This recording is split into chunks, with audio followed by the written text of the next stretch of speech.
स्वागत है दोस्तों आपका हमारे एक और नए पॉडकास्ट एपिसोड में। और आज के इस एपिसोड में हम बात करेंगे इंडस वैली सिविलाइजेशन के बारे में। दोस्तों हम जानने की कोशिश करेंगे कि इंडस वैली सिविलाइजेशन कैसे बाकी सिविलाइजेशन से अलग थी। दोस्तों इस एपिसोड में हम जानेंगे कि इंडस वैली सिविलाइजेशन में क्या खास था जो बाकी सिविलाइजेशन में नहीं था। तो दोस्तों आइए जानते हैं इंडस वैली सिविलाइजेशन के बारे में। इंडस वैली सिविलाइजेशन या सिंधु घाटी सभ्यता अपने समय का सबसे एडवांस और डेवलप्ड सिविलाइजेशन था। दोस्तों ये सिविलाइजेशन इंडिया और पाकिस्तान के बीच ही विकसित हुआ था। दोस्तों उस टाइम पे जो इस सिविलाइजेशन में लोग थे वो काफ़ी ही मॉडर्न और काफ़ी ही एडवांस थिंकिंग के थे, काफ़ी ही एडवांस सोच के थे।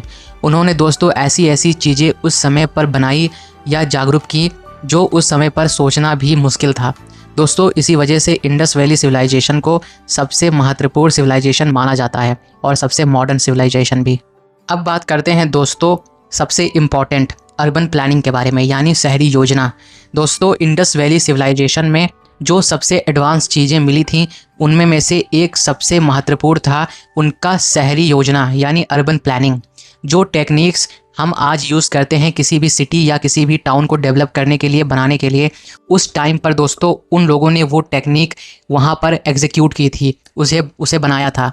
दोस्तों वहाँ पर कई सारे नगरों में पक्की ईंटों से बने मकान, चौड़ी सड़कें और पानी के कई सारे कनेक्शंस देखे गए हैं और टॉयलेट जैसी चीज़ें भी वहाँ पे बनाई गई थी। ये भी पाया गया है हमारे आर्कियोलॉजिस्ट के द्वारा। मोहनजोदाड़ो और हड़प्पा जैसे सिटी हमें इन चीज़ों को समझने में काफ़ी मदद करते हैं। दोस्तों इन दो सिटीज़ में सबसे ज़्यादा एडवांसमेंट देखी गई थी। ये दो दोस्तों सबसे डेवलप सिटीज़ थे इंडस वैली सिविलाइजेशन के। अब बात करनी चाहिए समाज और संस्कृति के बारे में। दोस्तों इंडस वैली सिविलाइजेशन बाकी सिविलाइजेशन से काफ़ी अलग थी। इस सिविलाइजेशन में दोस्तों किसी भी पर्टिकुलर गॉड को नहीं माना जाता था। यहाँ के लोगों के द्वारा दोस्तों काफ़ी ज़्यादा ऐसे एविडेंस मिले हैं जो ये बताते हैं कि यहाँ के लोग ज़्यादातर नेचुरल रिसोर्सेस को ही एक गॉड टाइप मानते थे, एक ऐसी चीज़ मानते थे जो आज के टाइम पर हम उसे गॉड कहते हैं।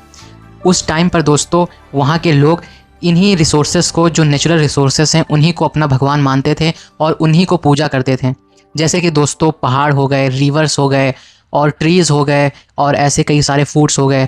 ऐसी ही चीज़ों को वहाँ पे लोग मानते थे और उनको ही पूजा करते थे। दोस्तों इस सभ्यता में महिलाओं को भी उतना ही दर्जा दिया जाता था जितना कि पुरुषों को दिया जाता था। काफ़ी महत्वपूर्ण भूमिकाएं दोस्तों एक समाज में महिलाएं प्ले करती थीं। और दोस्तों इस सभ्यता में कोई भी जातीय वर्णन नहीं था, यानी जो कास्ट सिस्टम था वो नहीं था इस सभ्यता में। दोस्तों इन बातों का सबूत जो हैंडीक्राफ्ट, जो स्कल्पचर्स, जो कला, जो मूर्तियाँ मिली हैं उन चीज़ों से पता लगता है। दोस्तों ऐसा आर्कियोलॉजिस्ट का दावा है कि इंडस वैली सिविलाइजेशन अपने समय का सबसे ही एडवांस सिविलाइजेशन था। दोस्तों इंडस वैली सिविलाइजेशन एक व्यापारी सिविलाइजेशन थी। इनके व्यापार दोस्तों दूर दूर तक फैले हुए थे। ऐसा माना जाता है कि इनके व्यापार मेसोपोटामिया तक भी थे।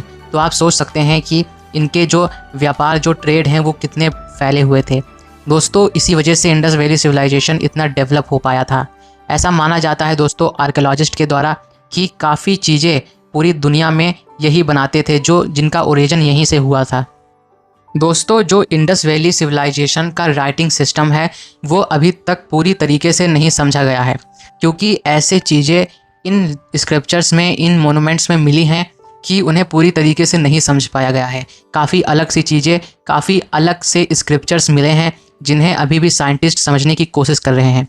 अगर आपको ये पॉडकास्ट एपिसोड समझ में आया हो तो प्लीज़ इस वीडियो को लाइक करिएगा और चैनल को सब्सक्राइब करिएगा। मिलते हैं दोबारा से नेक्स्ट वीडियो में।